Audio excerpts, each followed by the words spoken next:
আসসালামু আলাইকুম ওয়া রাহমাতুল্লাহি ওয়া বারাকাতুহু। আলহামদুলিল্লাহি রাব্বিল আলামিন ওয়াসসালাতু ওয়াসসালামু আলা আশরাফিল আমবিয়াই ওয়াল মুরসালিন নবিয়িনা মুহাম্মদ ওয়া আলা আলিহি ওয়া আসহাবিহি আজমাইন, আম্মা বা'দ। সম্মানিত ছাত্র ভাইরা, আমি এখন ক্লাস 2 এর তাওহীদের ক্লাস আরম্ভ করছি। বিষয় হচ্ছে তাকদীরের প্রতি ঈমান।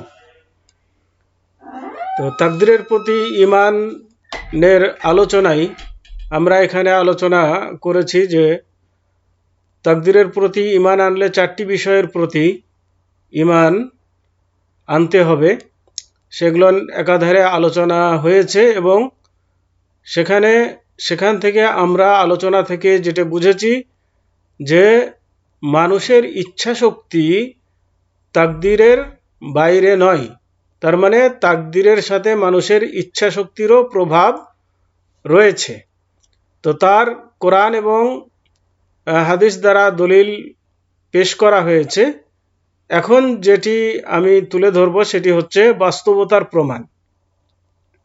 তার মানে মানুষের ইচ্ছা শক্তির যে প্রভাব রয়েছে, স্বাধীনতা রয়েছে, সেটার একটা বাস্তবমুখী প্রমাণ হচ্ছে এই যে প্রত্যেক ব্যক্তি জানে যে কোনো কাজ করা বা না করা তার ইচ্ছা ও ক্ষমতার প্রতি নির্ভরশীল।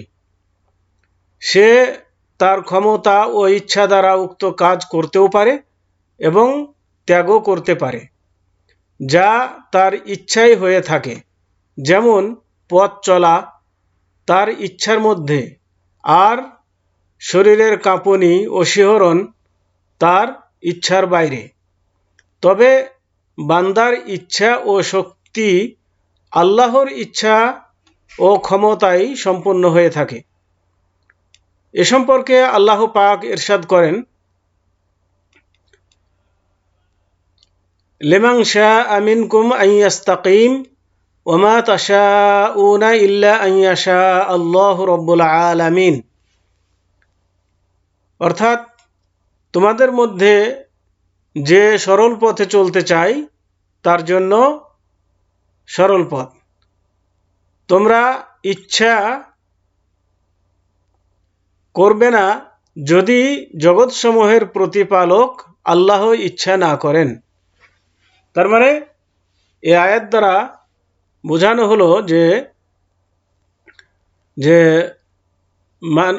মানুষের ইচ্ছা শক্তি তো আছে, কিন্তু মানুষের ইচ্ছা শক্তিটাই সবসময় কার্যকারী নয় যতক্ষণ পর্যন্ত তার ইচ্ছার সাথে আল্লাহর ইচ্ছা না হবে। তার মানে মানুষ যেটা ইচ্ছা করবে সেটা যদি আল্লাহ রাব্বুল আলামিন করতে দেন তাহলে পরে সে করতে পারবে, আর যদি আল্লাহ ইচ্ছা করেন তাহলে তাকে সেই কাজে বাধা দিতেও পারেন। এই ক্ষমতা আল্লাহ রাব্বুল আলামিনের আছে। তো এখানে আমাদেরকে জানতে হবে, মনে রাখতে হবে যে মানুষের ইচ্ছা রয়েছে, তবে মানুষের ইচ্ছাটা প্রতিফলিত হবে তখনই যখন এই ইচ্ছার সাথে আল্লাহর ইচ্ছা মিলিত হবে তখন। সূরা তাকবীর 28 এবং 29 নম্বর আয়াত। কারণ সমস্ত সৃষ্টি জগৎ আল্লাহরই কর্তৃত্ব ও মালিকানাধীন, কাজেই তার রাজত্বে কোনো কিছুই তার ইচ্ছা ও জ্ঞানের বাইরে হতে পারে না। পূর্বের বর্ণনা অনুযায়ী তাকদীরের প্রতি ঈমান আনার অর্থ এ নয় যে বান্দা সমস্ত ওয়াজিব ইবাদত ও দায়িত্ব পালন না করার এবং পাপ ও অন্যায় করার প্রমাণ হিসেবে পেশ করবে। তাদের এ যুক্তি কয়েক দিক থেকে বাতিল ও অকার্যকর। প্রথম দলিল আল্লাহর বাণী,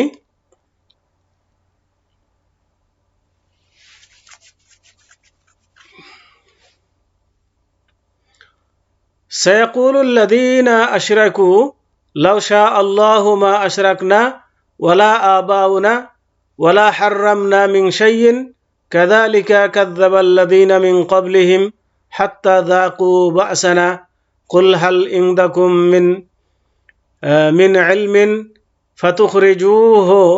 فتخرجوه لنا إن تتبعون إلا الظن وإن أنتم إلا تخرصون। অর্থাৎ যারা শিরিক করেছে তারা বলবে যে আল্লাহ যদি ইচ্ছা করতেন তবে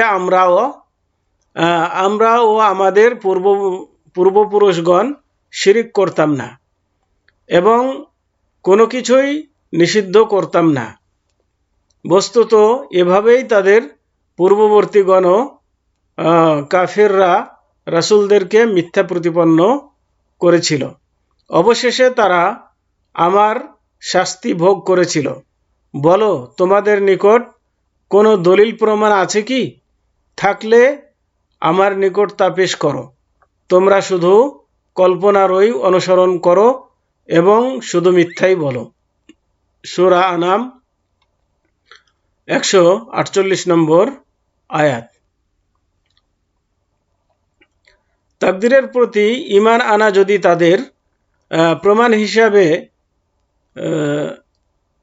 যথেষ্ট হতো তাহলে আল্লাহ তাদেরকে তার আযাব উপভোগ করাতেন না। মানে তারা যে বলতো যে আমরা তাকদীরের প্রতি বিশ্বাস করেছি, আমরা তাকদীরে যেটা আছে সেটাই করব, তো এই ধরনের করার কারণে তাদের উপরে কি এসেছিল? শাস্তি এসেছিল। তাহলে খালি তাকদীরের উপর ভরসা করেই বসে থাকা চলবে না, বরং নিজের যে কর্ম করতে হবে সেটাও করতে হবে। দ্বিতীয় আল্লাহর বাণী, রসুলাম মুবাশশিরিনা ওয়া মুনযিরিনা লিআল্লা ইয়াকুনা লিন-নাসি আলাল্লাহি হুজ্জাতুন বা'দার রুসুলি ওয়া কানা আল্লাহু আজিজান হাকীমা। অর্থাৎ আমি সুসংবাদদাতা ও সাবধানকারী রাসূলগণকে প্রেরণ করেছি যাতে রাসূলগণ আসার পর আল্লাহর বিরুদ্ধে মানুষের কোনো অভিযোগ না থাকে এবং আল্লাহ পরাক্রান্ত মহাজ্ঞানী। সূরা নিসা 165 নম্বর আয়াত। এখানে আল্লাহ রাব্বুল আলামিন বললেন যে আমি রাসূলগণকে পাঠিয়েছি সুসংবাদ দেওয়ার জন্য এবং ভয় প্রদর্শন করার জন্য, যাতে করে মানুষ বলতে না পারে যে আমরা তো কিছুই জানি না, আল্লাহ যা করিয়েছে আমরা তাই করেছি, এ ধরনের কথা যেন বলতে না পারে। তাহলে এখানে এই আয়াত দ্বারাও প্রমাণিত হয় যে মানুষের কে আল্লাহ রাব্বুল আলামিন ইচ্ছা শক্তি দিয়েছেন, তাদের ইচ্ছার প্রতি ইচ্ছা অনুযায়ী কাজ করা দরকার। যদি তাকদীর অমান্যকারীদের শক্তি যুক্তি হিসাবে গ্রহণ হতো তবে রাসূল প্রেরণের কোনোই যৌক্তিকতা নেই, কেননা রাসূল পাঠানোর পর অপরাধের বাস্তবতা আল্লাহর শক্তিতে আপতিত হয়ে থাকে।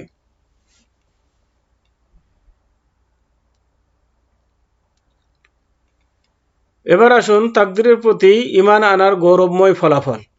তাকদীরের প্রতি বিশ্বাস রাখলে যে উপকারটি পাওয়া যাবে তা হচ্ছে, প্রথম, কোনো কাজ করার সময় সর্বশক্তিমান আল্লাহর প্রতি সম্পূর্ণ নির্ভর করা, যাতে ব্যক্তি শুধু মাধ্যম বা উপায়ের প্রতি নির্ভর না করে, কারণ প্রতিটি কাজই আল্লাহরই ইচ্ছাধীন। দ্বিতীয় হচ্ছে, কোনো ব্যক্তি তার ইচ্ছা সম্পাদন হওয়ার পর যেন দম্ভ অহংকার না করে, কারণ তার কাজটি সম্পাদন হওয়া তার জন্যে আল্লাহর এক অনুগ্রহ, যা তিনি তার জন্য কল্যাণ ও সফলতার উপায় নির্ধারণ করে রেখেছেন। উক্ত কাজের প্রতি তার মুগ্ধতা ও পরমানন্দ প্রকাশ করার অর্থ হলো তাকে এই সমস্ত অনুগ্রহের কথা ভুলে দেওয়া।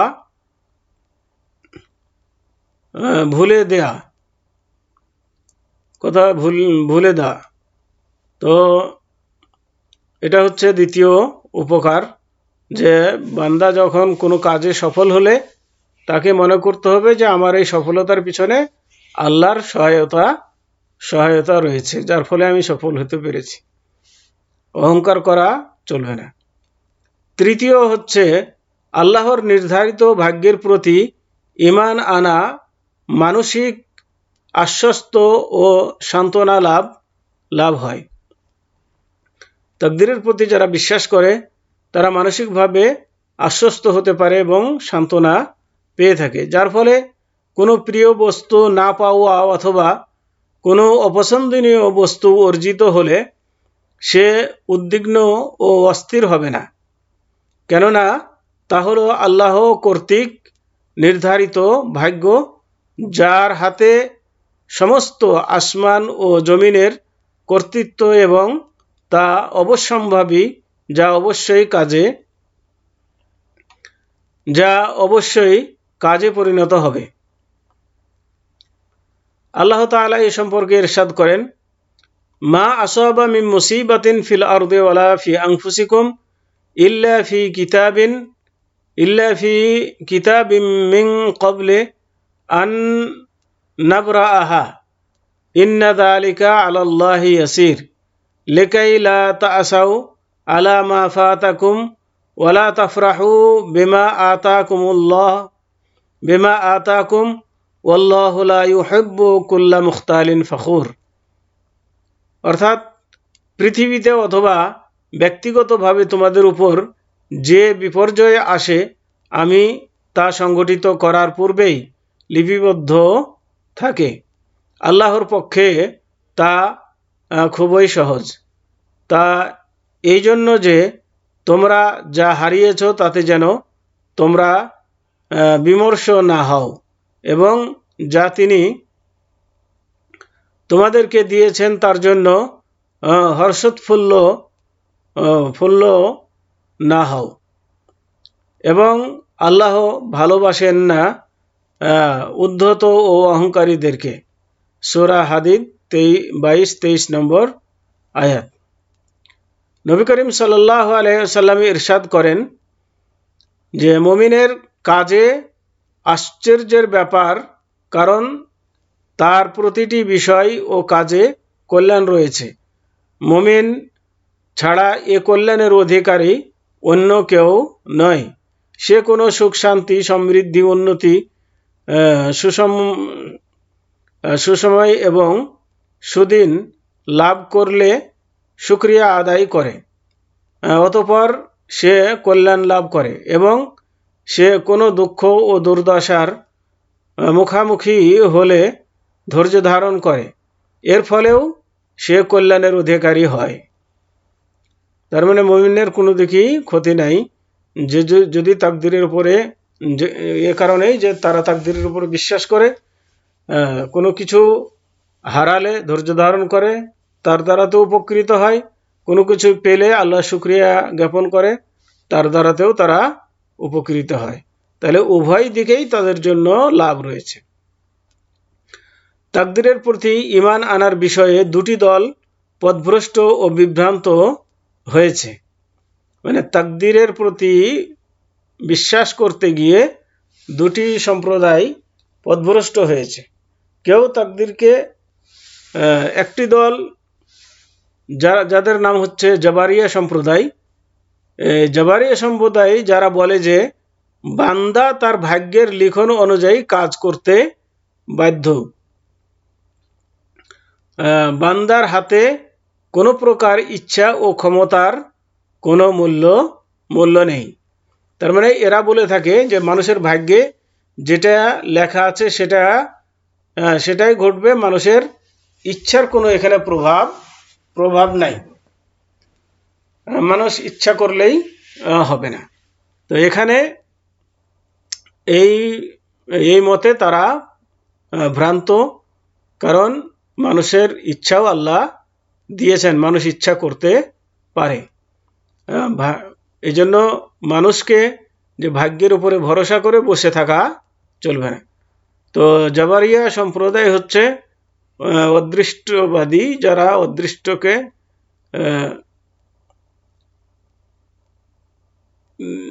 যারা না, এরা এরা হচ্ছে তাকদীরের প্রতি বিশ্বাসী, মানে তাকদীরে যা আছে তাই হবে, এখানে তাদের নিজস্ব কোনো ইচ্ছাধীন নাই, এ কথা তারা বলে থাকে। তো তাদের এ কথাটাও ভুল। আর দ্বিতীয় দল হচ্ছে কাদারিয়া বা অদৃষ্টবাদী, যারা বলে যে বান্দা তার ইচ্ছা এবং ক্ষমতা মোতাবেক তার কার্যক্রমে স্বাধীন ও স্বনির্ভর, এবং তাতে আল্লাহর ইচ্ছা ও শক্তির কোনো প্রভাব নেই। তার মানে এদের আকীদা বিশ্বাস হচ্ছে যে বান্দা যা ইচ্ছা তাই করে, বান্দার ইচ্ছাতেই সবকিছু হয়, এখানে আল্লাহর কোনো ইচ্ছা নাই। তো এরা হচ্ছে তাকদীরকে বিশ্বাস করে না, এরা অদৃষ্টকে বিশ্বাস করে না। তো এই দুই সম্প্রদায়ই হচ্ছে ভ্রান্ত সম্প্রদায়, পথভ্রষ্ট সম্প্রদায়। প্রথম সম্প্রদায় জাবারিয়া, এর আকীদার প্রতিবাদ শরীয়ত সম্মত দলিল, মানে জাবারিদের যে আকীদা, মানে ভাগ্যে যা আছে তাই হবে, মানুষের কোনো কিছু করার ক্ষমতা নাই,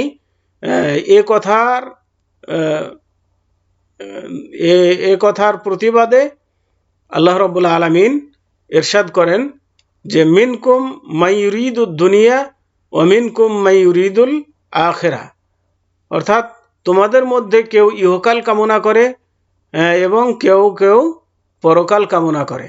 তাহলে মানুষ দুই প্রকার আছে, যা কেউ দুনিয়া চাই, কেউ আখেরাত চাই। তাহলে এই যে চাওয়ার ক্ষেত্রে এখানে আল্লাহ রাব্বুল আলামিন মানুষের দিকে এটা সম্পৃক্ত করলেন, বললেন যে এটা মানুষের চাওয়া, কেউ দুনিয়া চাই যে কারণে দুনিয়ার পাওয়ার জন্য সে সব কিছু করে থাকে, আর কেউ পরকাল চায় যার কারণে পরকাল পাওয়ার জন্য সে ধরনের কাজ করে থাকে। তাহলে চাওয়া না চাওয়া এটা মানুষের ইচ্ছা। অতএব আল্লাহ মানুষকে কি করেননি, তাদের ইচ্ছার বাইরে করেননি। তাহলে তাকদীরের সাথে সাথে তাদের ইচ্ছারও প্রভাব রয়েছে, এটা মানতে হবে। তারপরে বাস্তবতার প্রমাণ হলো যে যেমন প্রত্যেক ব্যক্তি এ বিষয়ে অবগত আছে যে কোনো কাজ সে নিজের ইচ্ছায় করে থাকে, যেমন খাওয়া, পান করা, ক্রয় বিক্রয়, এ ধরনের কাজ সে নিজের ইচ্ছায় করে থাকে। আর কোনো কাজ ব্যক্তির অনিচ্ছায় হয়ে থাকে, যেমন কোনো ব্যক্তির ছাদ থেকে পড়ে যাওয়া এবং জ্বরের মধ্যে শরীরের কাঁপুনি ও শিহরণ। তো উভয় কাজের মধ্যে পার্থক্য রয়েছে।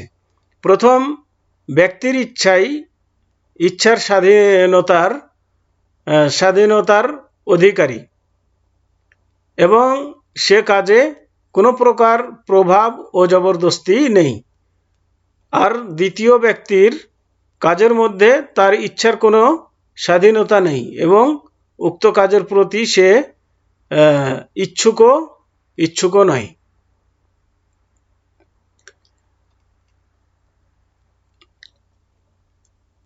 তাহলে এখান থেকে আমরা বুঝতে পারলাম যে মানুষ কিছু কাজ তার ইচ্ছাধীন করে থাকে, আর কিছু কাজ তার ইচ্ছার বাইরেও হয়ে থাকে, আর এটাকেই বলা হয় ভাগ্য। দ্বিতীয় সম্প্রদায় কাদারিয়া, এর প্রতিবাদ, মানে কাদারিয়া বলে থাকে যে ভাগ্য বলে কোনো জিনিস নেই, মানুষ যা ইচ্ছা তাই করতে পারে, আল্লাহর এখানে কোনো কি নাই, দখল নেই বা কর্তৃত্ব নেই। এদের এদের এই যুক্তির খণ্ডন হলো আল্লাহ পাক সব কিছুর সৃষ্টিকর্তা এবং তারই ইচ্ছাই সব কিছু হয়ে থাকে। আল্লাহ পাক তার পবিত্র কালামে ইরশাদ করেন যে বান্দার যাবতীয় কাজকর্ম তার ইচ্ছাই সংগঠিত হয়ে থাকে। আল্লাহ তাআলা বলেন, ওয়ালাউ শাআ আল্লাহু মাক্তাতালাল্লাযীনা মিন বা'দিহিম মিন বা'দি মা জাআতহুমুল বায়্যিনাতু ওয়ালাকিন ইখতালাফু ফামিনহুম মান আমানা ওয়া মিনহুম মান কাফার ওয়ালাউ শাআ আল্লাহু মাক্তাতালু ওয়ালাকিন্নাল্লাহা ইয়াফআলু মা ইউরিদ।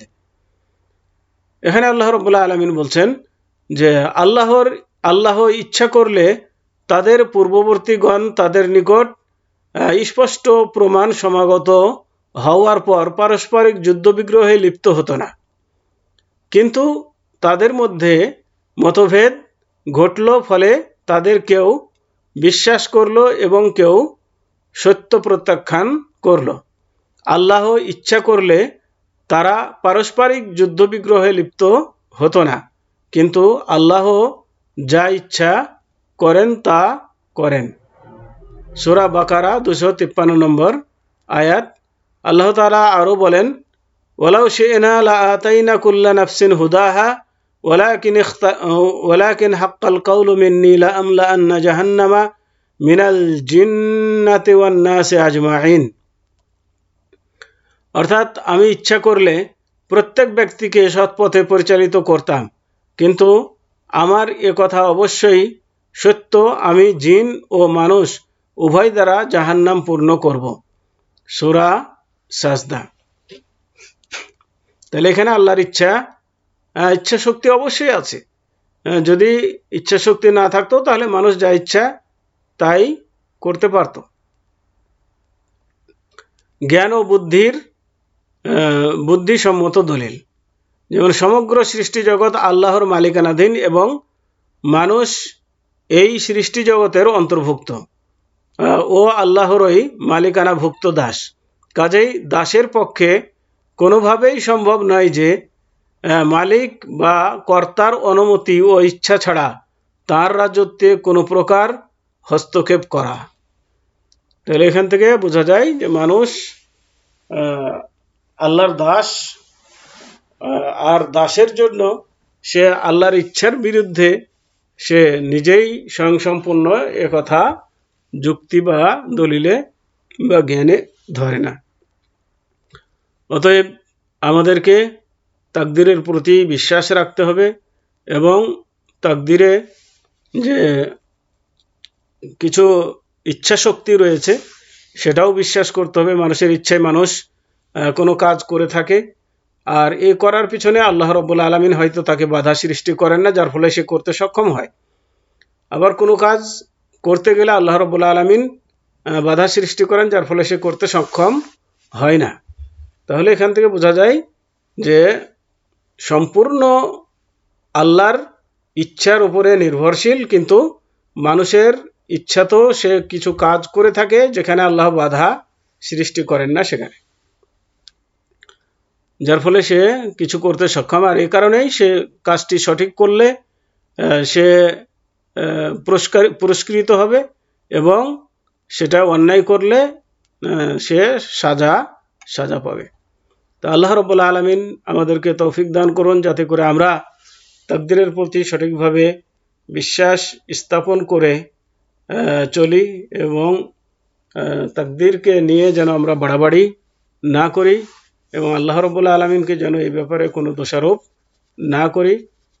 এই ব্যাপারে কোরআন এবং হাদিস আমাদেরকে যেই শিক্ষা দিয়েছেন তাকদীরের ব্যাপারে, তার উপরেই যেন আমরা নিজেদেরকে পরিচালিত করি। তো আল্লাহ রাব্বুল আলামিন আমাদেরকে তৌফিক দান করুন। এ বলে এখানেই শেষ করছি। ওয়া আখির দাওয়ানা আনিল হামদুলিল্লাহি রাব্বিল আলামিন ওয়া সাল্লাল্লাহু আলা নবিয়িনা মুহাম্মদ ওয়া আলা আলিহি ওয়া আসহাবিহি ওয়া বারিক ওয়া সাল্লাম। আসসালামু আলাইকুম ওয়া রাহমাতুল্লাহি ওয়া বারাকাতুহু। তো এখানে আজকের এই তাওহীদের ক্লাস শেষ হয়ে গেল। আপনারা সবাই পরীক্ষার জন্য প্রস্তুতি গ্রহণ করবেন, আর যারা ইতিপূর্বে পরীক্ষা না দিয়েছেন,